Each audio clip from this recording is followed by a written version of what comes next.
Fala aí, galerinha, tô com essa Ford Ranger aqui, só de boito, pessoal, galerinha do M-Tron Injection Car.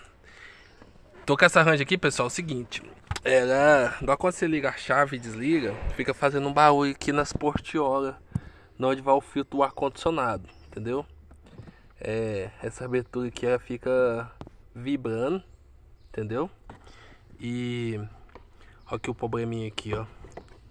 É esse motorzinho aqui, entendeu? Aqui o código. E outra, só original. Essa aqui é a Ranger 3.2 diesel 2017.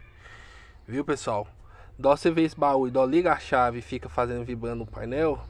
É esse motorzinho aqui, às vezes, é esse aqui, ó. Esse aqui já foi substituído, entendeu? Esse aqui já foi substituído. Aí, esse aqui dá problema também, entendeu? Aí tem que substituir ele. Original. Beleza? Fica a dica aí pra vocês aí.